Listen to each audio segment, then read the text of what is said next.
KSRTC bus accident check ചെയ്യുമ്പോൾ വാഹനത്തിന് fine കിട്ടിയിട്ടുണ്ട്. മൊട്ട ടയറാണ്, ഇൻഷുറൻസ് ഇല്ല, ബ്ലാക്ക് ലിസ്റ്റ് കിടക്കുന്നതാണ്.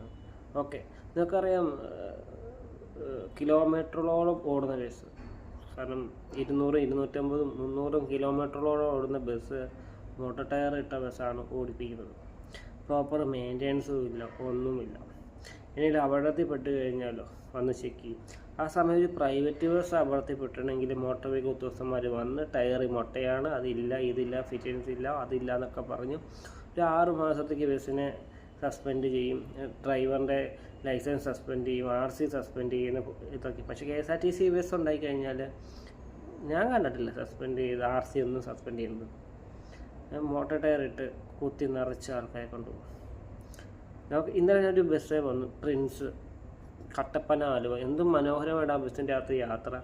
എല്ലാവർക്കും ഫാനും ഫ്രീ വൈഫൈ, ക്യാമറ, കുറേ ഫെസിലിറ്റി കാര്യങ്ങളൊക്കെ കൊടുക്കുന്നുണ്ട്. അതുപോലൊക്കെ പ്രൈവറ്റ് ബസ്സിൻ്റെ അത്ര ആവുകയാണെങ്കിൽ KSRTCക്കും അതുപോലെ ആകത്തില്ലേ? ആദ്യത്തെയൊക്കെ K-Swiftൻ്റെ കോലം ഇപ്പോഴത്തെ K-Swiftൻ്റെ കോലം വ്യത്യാസമില്ലേ? സൂക്ഷിക്കുന്നില്ല, ഇടിച്ച് നശിപ്പിച്ച്.